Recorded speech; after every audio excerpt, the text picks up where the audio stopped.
Green, green, green.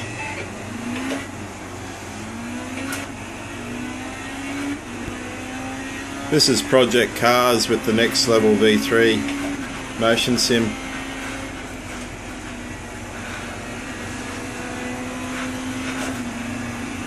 Pete's racing the Formula 3 FC car at Bannockbrae. Right side. Clear right. It's a road course in Scotland.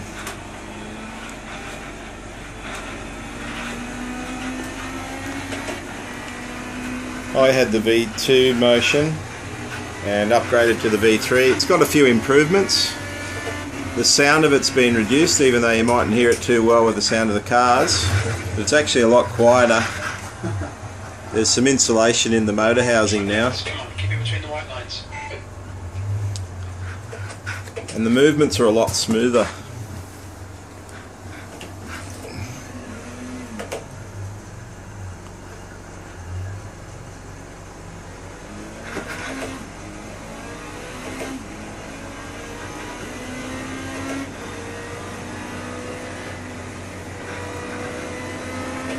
Using the Accuforce direct drive wheel, quite a good strong wheel. Got the GT Ultimate 2 cockpit and Fanatec Club Sport shifter with Fanatec V3 pedals. Captain Castle ahead is increasing. It's now 18.3. The GT Ultimate 2 cockpit bolts right onto the Next Level V3 motion, which is good. Very easy to set up, had it going in probably about half an hour or so. Butt kicker mount on the rear.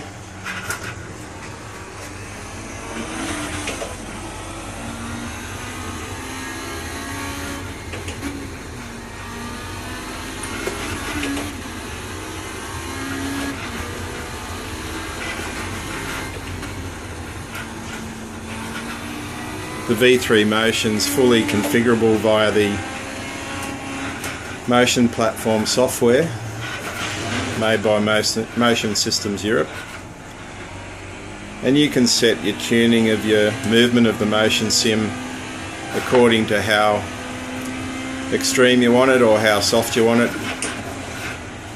You can change the speed as well. I've got the speed set to full, so that's the maximum it will go. According to the car and track you're on, you'll find different levels of movement.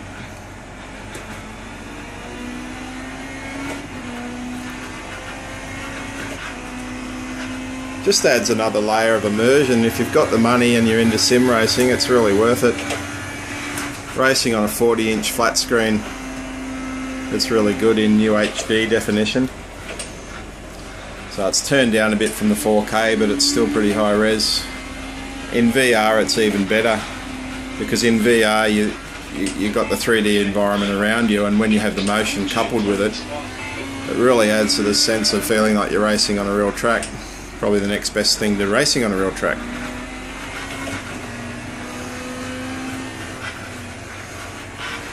As to anyone who, like me, had the V2 and considering upgrading to the V3, is it worth it? Yeah, I think it is. It's what it adds is it's just a more refined feeling.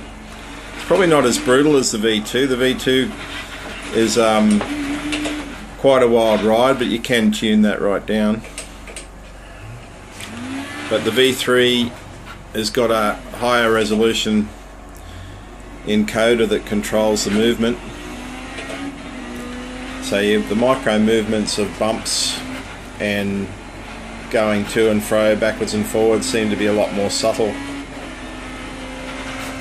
It's a nice looking unit. It's jet black now as opposed to the red of the V2. I don't race in Project Cars much. Since Raceroom Race Experience had the VR update, I've been using a lot in there and it feels really good. Same with the Assetto Corsa, it's really good movement. The profiles that are made by the guys at Motion Systems and Next Level seem to have really nailed the movement to be coupled with the movement of the car in game, and I don't notice any latency at all. If it's there, I can't detect it.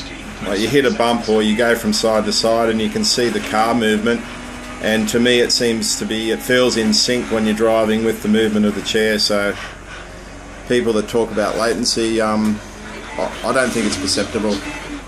Maybe some people perceive it, I can't.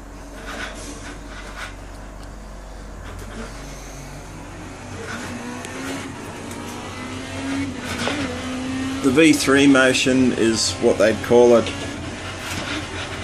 2 degrees of freedom or 2 degrees of movement, in that it's rotates forwards and backwards and left to right on a pivot, so you've got pitch and roll, and it simulates sway and surge and yaw, and through the platform motion platform software you can configure all those things. The track temperature is rising. It's now 37 Celsius. That lap was out 2:45.3. That's your quickest lap.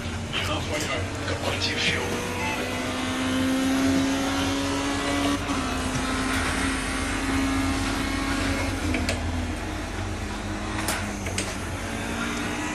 Just let you watch Pete racing for a moment.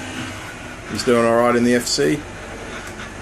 Coming to grips with this Turk circuit, which has got some nice undulations and some fast sweeping bends.